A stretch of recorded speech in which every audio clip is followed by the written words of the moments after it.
Hello. Hello. हाँ जी। Sir नमस्कार, मेरा नाम आनंद कमलेश त्रिपाठी है। मैं बिंदास भोजपुरिया चैनल मुंबई से बोल रहा हूँ। हाँ बोलिए, कैसे हैं आनंद भैया? मैं ठीक हूँ। क्या मेरी बात राजकुमार आर पांडे जी से हो रही है? हाँ बिल्कुल हो रही है। आप कैसे हैं? मैं ठीक हूँ पांडे जी। मैं ये जानना चाहता हूँ, एक इंटरव्यू के लिए मैंने आपको फोन किया है। ये एक टेलीफोनिक इंटरव्यू होगा। मैं आपकी अच्छा। परमिशन से इस कॉल को रिकॉर्ड करूंगा और अपने बिंदास भोजपुरिया के तमाम दर्शकों के सामने इसे पेश करूंगा। हमारी बातचीत के अंश वो सुन पाएंगे। क्या आप मुझे इसके परमिशन दे रहे हैं पांडे जी? हाँ कर सकते हैं, कोई दिक्कत नहीं है। ठीक है। सही बात को प्रेजेंट करने में क्या दिक्कत है? ठीक है पांडे जी, मेरा सबसे पहला सवाल आपसे ये है कि विवेक सिंह कल लाइव आए थे। उन्होंने कहा कि आपके पास श्याम देहाती के करीब 3 लाख रुपए हैं जो आपने अब तक नहीं दिए हैं। तो जरा इस पर मुझे हमें हमारे दर्शकों को आप बताइए कि क्या आपके पास 3 लाख रुपए हैं? अगर हैं तो आप उन पैसों को श्याम देहाती के परिवार को कब दे रहे हैं? पांडे जी बताएं। पहली बात तो ये मुझे हंसी इस बात की आ रही है कि जिस लेखा जोखा का हिसाब उनके पास नहीं था, इनके पास कैसे है, पहली बात तो। और एक सबसे बड़ी बात है कि जब से श्याम देहाती ने गीत लिखा है मेरी फिल्मों में, एक दो गाने ऐसे रहे हैं मेरी पिक्चरों में। अगर मैं पिक्चरों की बात करूं तो जितनी फिल्में मैंने डायरेक्ट की है उनमें ज्यादातर फिल्में पहले बाहर के प्रोड्यूसर्स थे, ठीक है। तो वो सारे पैसे और उसके डायरेक्ट म्यूजिक डायरेक्टर के कॉन्ट्रैक्ट होते थे, तो ज्यादातर फिल्मों के म्यूजिक डायरेक्टर जो है वो पेमेंट करते रहे लिरिक्स राइटर को। अब जब से मैंने म्यूजिक दिया या मेरे म्यूजिक डायरेक्शन में या मेरे प्रोडक्शन में श्याम देहाती ने गाने लिखे हैं, तब से जो गाने लिखे गए, अगर वो सारे गानों का भी जोड़ोगे तो भी 3 लाख रुपया नहीं होता है जितने गाने लिखे गए होंगे उनके द्वारा मेरी फिल्मों में। क्योंकि नॉर्मली सबको पता है भोजपुरी इंडस्ट्री में कि गीतकार का पेमेंट जो है वो 3 से 5 हजार के बीच होता है। अच्छे संबंध है या अच्छा ये है तो कोई 3 हजार रुपया लेता है, कोई 5 हजार रुपया लेता है, या कोई जो देते हैं। बाकी अगर कोई व्यक्तिगत रूप से क्या कोई किसी को पेमेंट करता है वो डिपेंड करता है। कोई पैरामीटर ये नहीं है कि इतना ही देना है, लेकिन नॉर्मली ये पैसे दिए जाते हैं। दूसरी बात रही बाकी होने की, 1.5 साल पहले तक, मतलब जैसे लास्ट होली में भी चिंटू ने उनको फोन किया था कि होली का कुछ गीत लिखिए, लेकिन हमारे उसमें आया कि लिखने नहीं दिया गया, मना करा दिया गया कि गाना मतलब मत लिखो। देहाती किसी वजह से नहीं गाना लिख पाए। लेकिन इससे पहले जो पिछले वाला देवी गीत का था, देवी गीत कांवर, जब श्याम और आजाद दोनों लोग मिल के म्यूजिक दे रहे थे एक साथ है, उस टाइम में कुछ गाने चिंटू के एल्बम के गाने बनाए गए थे जिसके अरेंजमेंट शिशिर ने किए हैं, और एक आध गाना कोई बाहर का भी अरेंजमेंट किया है, और 2-3 गाने उसमें फिल्मों के हैं जो अभी भी मतलब जो उस टाइम रिकॉर्ड किए गए थे। जैसे लैला मजनू में 2-3 गाने थे, 2 गाना था। तो ये सारा मिला के जो गाना था उसका ऑलरेडी 60,000 पिछले लॉकडाउन के अंदर मुझे एक दिन फोन आया था। 60,000 रुपया चिंटू के अकाउंट से बाकायदा उसका स्टेटमेंट है, वो उनका टोटल हिसाब करके उनको पैसा दे दिया गया था। और उसी टाइम 30,000 रुपया शिशिर का भी बाकी था। शिशिर पांडे जो हमारे अरेंजर हैं, उनको भी पूछ सकते हैं, उनको भी वो पैसा दे दिया गया था। ये कह के कि जिनका एल्बम वाला है वो सब निकल गए, खत्म हो गया है। तो ये चीजें हो गई। आपके सवाल का यही जवाब है। मुझे अच्छा। जी कहिए कहिए आप कुछ। मैं सवाल ये कर रहा था कि पांडे जी मुझे नहीं पता कि एक गाने के भोजपुरी में लिरिसिस्ट को कितने पैसे मिलते हैं या एक हाँ। हीरो कितने पैसे लेता है, डायरेक्टर को कितने पैसे मिलते हैं। मेरा सीधा सवाल है कि आपके पास क्या इस वक्त श्याम देहाती के काम के कोई पैसे हैं? 3 लाख नहीं, भी 2 लाख, 1,50,000, 1 रुपया, कोई पैसे आपके पास हैं? पैसे बाकी नहीं है, लेकिन ये है कि अपने परिवार के इंडस्ट्री के हिस्सा रहे हैं। हम लोगों से थोड़ा सा नॉर्मल, चूंकि बॉम्बे पूरी तरह लॉकडाउन में है, और जो हो पाएगा पारिवारिक दृष्टिकोण से वो वैसे भी अब बाकी, और उसकी बाकी तो पहली बात नहीं है, लेकिन जो हम लोगों से हेल्प होगा वो हम लोग जरूर करेंगे। छोटे छोटे बच्चे हैं, परिवार है, और उसके लिए कोई ये नहीं, और वो बता के दुनिया को जता के नहीं, वो दिल से और हौसले से होगा। मतलब आप श्याम देहाती के, मरहूम श्याम देहाती के परिवार की मदद करेंगे? बिल्कुल करेंगे, क्यों नहीं करेंगे। जो संभव होगा, जिस तरह होगा उस तरह किया जाएगा, क्यों नहीं करेंगे। ठीक है पांडे जी, एक सवाल आगे मैं लेना चाह रहा हूँ। सवाल ये है कि जब जिस वक्त श्याम देहाती की डेथ हुई, जब उनका निधन हुआ, वो हमारे बीच नहीं रहे, उसके बाद उसके बाद खेसारी लाल यादव लाइव आए, उन्होंने अपनी अपनी पीड़ा, अपना दर्द, अपने इमोशंस को बयां किया। तो उसमें, उस चीज में, उस लाइव वीडियो में आपको दिखावटीपना, आपको नकली फेक कहाँ से लगा? आपको क्यों नहीं लगा? उनके इमोशंस में आपको असलियत क्यों नजर नहीं आई? पांडे जी आप बताएं। नहीं, मुझे बात उस बात की नहीं है। मुझे दो बात जो लगा था व्यक्तिगत रूप से, पहली बात तो एक बात मुझे वो लगी कि जहां वो ये कह रहे हैं कि अगर मेरा अपना भाई इस जगह ऐसा हो गया होता तो शायद मुझे रोना नहीं आता। मुझे वो थोड़ा सा टच किया कि यार भाई तो भाई होता है, किसी का भी भाई हो, और हमारे संबंध जो हम बाहर अपने वर्किंग फील्ड में बनाते हैं वो डेफिनेटली बहुत स्ट्रांग होते हैं, लेकिन फिर भी ब्लड ब्लड ही होता है, इसमें आप उसको नकार नहीं सकते हैं। आप अपनी बातों को दूसरी तरह रख सकते हैं, आपकी संवेदनाएं आप रखते हैं, और मैं ये नहीं कह रहा हूँ कि दर्द नहीं होगा, दर्द हुआ होगा, दर्द होगा, लेकिन उसी बात में ये कहना कि मेरे आंखों के नीचे डार्क सर्कल पड़ गया है, मैं रात भर सोया नहीं हूँ, मेरी आंखें अंदर घुस गई हैं, ये इस तरह का मुझे नहीं लगता कि एक जो सिनेमा को रिप्रेजेंट करता हो, जो इंडस्ट्री का हीरो हो, हीरो की बातें लोगों तक चढ़ती हैं, लोग समझते हैं बातों को, लोग उसको फॉलो करते हैं। तो वो बातें कि कल को कोई भी अगर किसी के साथ संवेदनाएं हो तो लोग आंख और वो थोड़ी देखेंगे कि मेरी आंखें कितनी अंदर चली गई, कितनी बाहर चली गई। ये संवेदना जताने का तो मुझे नहीं लगता कि कोई और अगर ये बातें हो रही तो फिर संवेदनाएं कहाँ रही, वो उतनी बात मेरी है। और उसमें एक बात और भी थी कि मेरी उनकी वाइफ से भी बात हुई, वो उनके साथ जो लड़का काम करता था उससे भी बात हुई है।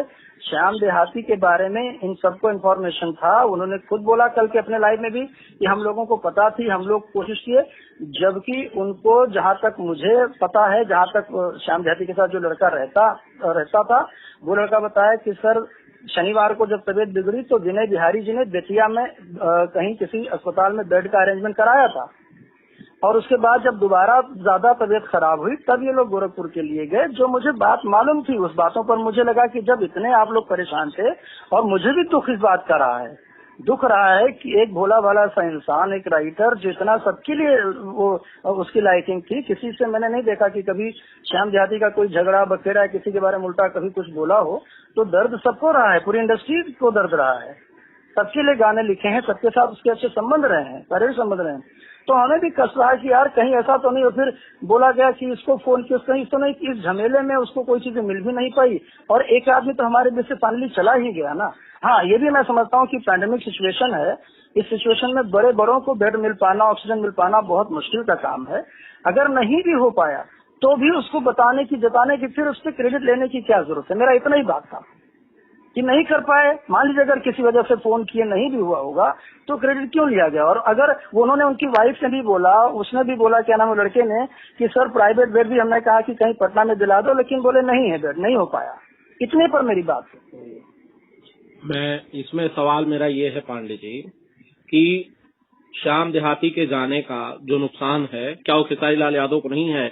उनके एक के बाद एक कई हिट गाने, लेटेस्ट जो था मोबाइल कवर, सबको है, पूरी इंडस्ट्री को है। उनको उनके एक बेहतरीन साथी थे, उनके देखिए लिरिसिस्ट थे। मेरा सवाल सुन लीजिए पांडे जी, फिर मैं आपका जवाब दूंगा इस पे। लिरिसिस्ट थे जो कि उन्होंने खो दिया। उनके लिखे गाने खेसारी लाल के लिए अच्छे थे, हिट होते थे, चलते थे, तो क्या उनका नुकसान नहीं है? और अगर नुकसान है और वो अपनी संवेदनाओं को व्यक्त करते हैं तो इसमें दिखावा कहाँ से हुआ? नहीं, मैं ये नहीं कह रहा हूँ संवेदनाएं व्यक्त करने में कोई दिखावा है। संवेदनाएं व्यक्त करना भी चाहिए, होनी चाहिए, मैं ये नहीं कह रहा हूँ, बट उसके प्रोसेस, उसके तरीके अपने होते हैं। हो सकता है उनके अपने सेंटिमेंट्स को दिखाने का यही तरीका रहा होगा जो मुझे लगा। तो चूंकि अच्छा, दूसरी बात यह है कि श्याम देहाती सिर्फ उन्हीं के नहीं, श्याम देहाती दिनेश के भी बहुत करीब थे, दिनेश लाल यादव जी के। श्याम देहाती पवन जी के लिए भी गाने लिखे हैं, श्याम देहाती प्रदीप पांडे चिंटू के लिए भी गाने लिखे हैं, श्याम देहाती बहुतों के लिए गाना लिखे हैं, सबके लिए लिखते रहे, लगभग म्यूजिक डायरेक्टरों के लिए लिखते रहे। इवन जब वो लोग श्याम आजाद म्यूजिक डायरेक्टर बने आपस में, तो वो लोगों ने भी सबके लिए फिर भी लिखा है, ऐसा नहीं है। एक सवाल आपने कहा शायद कि वो उत्तर प्रदेश में थे और वो मदद करने के लिए नहीं गए, वो चाहते तो जा सकते थे, जबकि विवेक सिंह ने कल लाइव आके प्रूफ दिखाया, बोर्डिंग पास दिखाया कि वो लोग वहां नहीं थे, यूपी में नहीं थे, वो पंजाब में थे। तो आपका ये जो आरोप था ये गलत साबित हुआ उससे, आप इस पे कुछ कहना चाहते हैं? देखिए, वो तो मैं चूंकि कौन कहाँ है इतना ज्यादा मैं बहुत ज्यादा वरीड नहीं रहता हूँ कि कौन कहाँ पर है।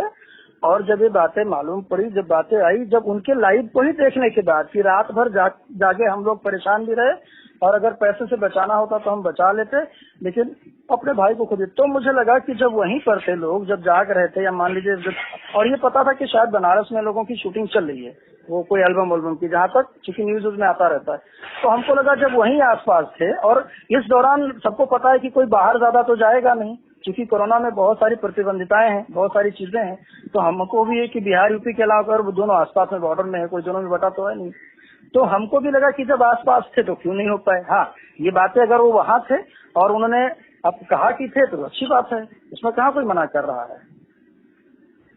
पांडे जी, एक सवाल ये है कि मनोज आर पांडे लाइव आए और उन्होंने आपत्तिजनक भाषा में बहुत सारी बातें कही जो सबने सुनी, जिसको लेकर विवेक ने हालांकि नाम नहीं लिया, और उन्होंने कहा कि वो इस तरह से आ रहे हैं, आपको उन्हें समझाना चाहिए, आपके छोटे भाई हैं, जिनको चाचा हैं। क्या आपका मूक समर्थन है राजकुमार आर पांडे जी? क्या आपसे कोई बातचीत हुई है? क्या आपके कहने पर मनोज आर पांडे लाइव आए और उन्होंने इस तरह की भाषा का इस्तेमाल किया? बिल्कुल नहीं, क्योंकि वो एक इंडिपेंडेंट एक्टर हैं, उनकी तमाम फिल्में हैं, और वो अपने बातों का, अपने लाइफ का, और वो चूंकि बालिग हैं, अपनी बातें अपने हिसाब से कर सकते हैं। हर व्यक्ति को अभिव्यक्ति होती है अपनी बात को रखने की। वो भी एक्टर हैं, हो सकता है किसी ने उनके लिए उस तरह की बातें की होगी, तब उन्होंने अपने रिएक्शंस उस हिसाब से दिए होंगे। ये सवाल उन्हीं से पूछा जा सकता है कि भाई इन्होंने क्यों इस तरह से बोला है।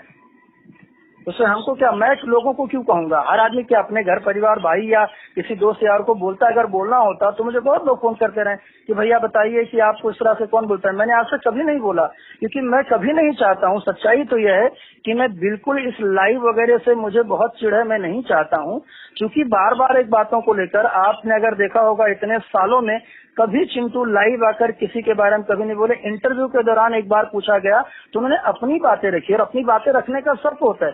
बार बार जब एक आदमी को आप टारगेट करके उसके बारे में नीचा दिखाओगे, कौन है, फलाना है, ये है, वो है, क्या करता है, नहीं करता है, और आप नहीं जानते, तब ये सारी चीजें जब है तो कहीं ना कहीं उसके उसी रूप में उसके जवाब के लिए आदमी तो खड़ा होगा, बोलेगा ये अपनी बातें। और इसलिए, और सबसे बड़ी बात है कि अभी का जो माहौल चला है कोरोना का, ऑलरेडी इतनी दयनीय स्थिति है, भयभीत है हर व्यक्ति, डर सा लगा हुआ हर व्यक्ति को कि आगे जीवन का क्या होगा, कि कैसे किस तरह से चलेगी।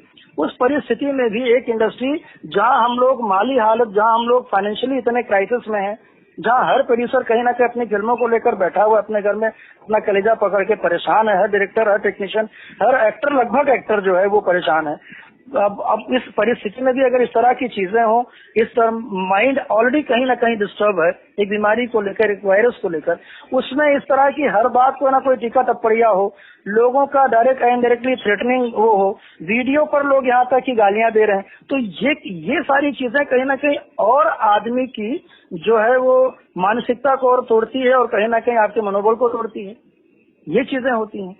तो ये जब आप बार बार किसी को टारगेट करोगे, जब आप बार बार किसी को फिंगर आउट करोगे, आप अपने से, किसी और से या लोगों से जब बुलवाते रहोगे, तो उसका कहीं ना कहीं आपको जवाब तो मिलेगा ही। तो कोई भी अपनी बातों को अपने हिसाब से रखेगा कि भाई आप इस तरह क्यों बोल रहे हैं। पांडे जी, माफी चाहता हूँ लेकिन आपको इंटरप्ट कर रहा हूँ। आप ये कह रहे हैं कि भाई लोग हैं, आप MRP Manoj R Pandey individual हैं, उनकी अपनी सोच है, उनको जैसा ठीक लगा वैसा होने दीजिए आप, ठीक है। लेकिन जब आपके प्रति कोई आपत्तिजनक भाषा का इस्तेमाल करता है, तब आप ये कहते हैं कि ये खेसारी लाल करवा रहे हैं, लेकिन अगर खेसारी लाल या उनकी टीम से, उनके सहयोगियों में से किसी के लिए कोई आपत्तिजनक भाषा का इस्तेमाल होता है, तब आप ये कहते हैं कि सब लोग इंडिविजुअल हैं। नहीं, ऐसा मैं बताऊं, उसमें कोई इतनी आपत्तिजनक वाली भाषा का प्रयोग पहली बात किया नहीं गया। जो हमको भाषाओं का प्रयोग कर रहे हैं वो अगर आप देखेंगे आनंद जी, तो आपको समझ में आएगा कि फिर भाषा किस तरह की होती है। नहीं, आप बता दीजिए मुझे, क्या आपको कभी खेसारी लाल, विवेक सिंह या किसी ने कोई आपत्तिजनक भाषा का आपके लिए इस्तेमाल किया? हो सकता है मुझे ना पता हो तो नहीं, बहुत किया, लेकिन मैं उस भाषा का आपके माध्यम से या हमारे तमाम दर्शक इस बात को सुनेंगे तो मैं उसका रिपीट नहीं कर सकता हूँ। उस लेवल से मैं उस बात को रिपीट करके नहीं बोल सकता हूँ। वो मालूम है लोगों को, लोग सुन भी रहे हैं और लोग समझ भी रहे हैं कि क्यों हो रहा है, कैसे हो रहा है। आपने, जनता बेवकूफ नहीं है, आज की तारीख की जनता सब जानती है। आप खाली अगर कोई व्यक्ति आके चिकनी चुपड़ी बातों में आके लोगों को बता के जाएगा तो वो मतलब नहीं। अच्छा, और एक बात जो मेरा छूट गया पिछले इंटरव्यू में, ये जो 3 लाख की बात श्याम देहाती वाले कर रहे थे, ये तो हर बार, पिछली बार इन्होंने अभय सिन्हा जी के बारे में आके कहा कि हमने इतने 1 करोड़ की 66 के 57 लाख रुपया लगा के 66 के 67 लाख रुपया लगा के पूरी उनके पास प्रोड्यूसर की पूरी टीम को यहाँ इंडिया लेकर आया, और खुद जाके लोग माफी मांगना शुरू हो गए हैं। तो इनके पास खुद के अपने आंकड़े नहीं है, तो इनकी आदत है पहले बोल लो बाद में इस तरह की चीजें करो। सही नॉलेज रखना पड़ेगा हमारे भतीजा महोदय को भी। नहीं, आपको जितने प्रूफ दिखाए गए, चाहे वो श्याम देहाती की मदद के हों, चाहे वो धनंजय जी के मदद के हों, या फिर वो टिकट हो, क्या इन बातों से आप इत्तेफाक नहीं रखते? क्या आपको अभी भी ये देखिए, मैं आपको एक बात बताऊं, मदद हर व्यक्ति करता है। ऐसा नहीं है कि भोजपुरी इंडस्ट्री के दूसरे हीरो नहीं करते हैं, बहुत करते हैं, और मैंने देखा है लोगों को मदद करते हुए। गाहे बेगाहे आप भी अपने लेवल पर जो भी आपकी कैपेसिटी है आप भी मदद करते हो, हर आदमी करता है। मेरा और मदद करना चाहिए, बिल्कुल। अगर आपको ईश्वर ने दिया है, सक्षम है, आपको मदद करना चाहिए और करना ही पड़ेगा। आज जो फैन आपके दर्शक हैं, कल को उनके शादी ब्याह की जरूरत पड़ेगी, वो फैन भी आपको फोन करेंगे, आप उनको भी मदद करो, बिल्कुल करो। आप बोलते हो ना मदद करते हो, लेकिन मैं ये बोलना चाह रहा हूँ कि उसको कई बार हर चीज को इतने लाउडली प्रेजेंट करने की जरूरत नहीं है। मैंने बहुत मदद करते हुए अपने हीरो लोगों को देखा है। मैं उन टेक्नीशियनों का नाम नहीं लूंगा, और जिन टेक्नीशियनों के लिए हमारे हीरोज ने मदद की है, मैंने दिनेश जी को देखा है, मैंने पवन सिंह को देखा है, मैंने सबको देखा है। ऐसा नहीं कि मदद लोग नहीं करते हैं, और टेक्नीशियन करते हैं, हम लोग तमाम लोगों को किए हैं, अभी भी कर रहे हैं जितना हमारे लायक है। लेकिन चूंकि हम टेक्नीशियन है, हमारे पास उतनी चीजें नहीं है, हमारी कैपेसिटी उतनी नहीं है, हम उतना क्या कम। भोजपुरी में हम लोगों की इनकम कितनी रही है, लेकिन जितना रहा है, अगर 1 रोटी रहा है तो बांट के खाए हैं, 10 रहा है तो 1-1 खाए हैं, वो किए हैं। आपने मदद की है, आप कह रहे हैं कि भाई हमारे पास जो भी हमारे पास संसाधन थे, लिमिटेड थे, उसमें हमने मदद की है, तो आप बताना क्यों नहीं चाहते? आप बताइए कि आप नहीं, हमारे मदद तो बहुत, देखिए हम अब वो हर बार एक चीज बताएं। पहली बात तो जिसको मदद आपने किया या जिसको लिया, पहली बात तो एक चीज याद रखिए, किसी को आप अगर पैसा देते हैं या मदद करते हैं तो वो 2 चीजों में काउंट होती है, या वो कर्जा होगा या आपका एहसान होगा। अगर आप किसी मजबूरी में आपसे एक आदमी ने मदद मांगा है तो उस पहली बात तो उसको एक्सपोज मत करिए, क्योंकि आपको सबसे सगा समझा, ऐसी समझा, तभी आपसे मदद मांगा। तो आप पहली बात तो उसको मत लोगों के बीच रखो। और दूसरी बात, अगर आपने किसी को एहसान कर दिया, मान लीजिए भगवान सब कब किसकी परिस्थिति कहाँ खराब हो कोई नहीं जानता है, अगर किसी की परिस्थिति मान लीजिए उल्टा सीधा या ऊंच नीच हो भी गई और आपने उसको मदद किया, आप सक्षम है, भगवान ने आपको दिया है, तो उस मदद करने से ज्यादा वो उसके लिए बेइज्जती होती है जो आप लोगों को एक्सपोज करते हो कि मैंने इसके लिए किया। उसके रिश्तेदार, उसके दोस्त यार, उसके पटीदार क्या समझेंगे कि यार ये आदमी, देखो पहले के टाइम में भी घर में खाना कम होता था तो भी बड़े बुजुर्ग कम खा के भी बाहर आके डकारते थे और जोर से ठठा के, और वो क्या नाम है, दांत को खोदते हुए खड़का लेके बोलते थे कि लगता था कि नहीं घर में अच्छा खाना बना है।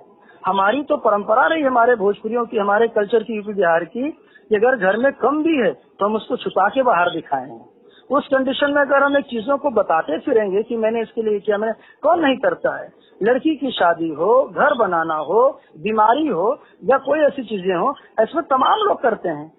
पिछले साल से कोरोना जब से शुरू हुआ है, न जाने जिसके पास जो भी था सबने एक दूसरे के लिए कुछ ना कुछ किया है। मैं अपनी आपकी बात नहीं कर रहा हूँ, हर व्यक्ति ने किसी न किसी के लिए कुछ किया है। जिसके पास 2 पाव ब्रेड था वो भी किसी एक को 1 ब्रेड पाव खिला दिया है। तो क्या ये बताते फिरना है? और ये भी मैं मानता हूँ कि आपको लगता है कि आपने किया, क्या बाकी हीरोज नहीं, वो नहीं बताते हैं?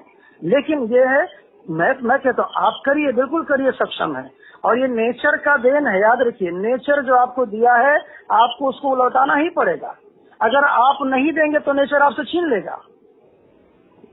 नहीं, सवाल ये है पांडे जी कि अगर मान लीजिए खेसारी लाल किसी की मदद कर रहे हैं, वो बता रहे हैं या नहीं बता रहे हैं, वो एक सेकेंडरी चीज है, लेकिन मदद कर रही है अच्छी चीज है या नहीं है, ये बताइए। बिल्कुल अच्छी बात है, बिल्कुल अच्छी बात है, और वो मदद करते हैं। आपने देखा होगा, मैंने उनके मदद को लेकर कभी कोई टीका टिप्पणी नहीं की है, ना मेरे नेचर में है।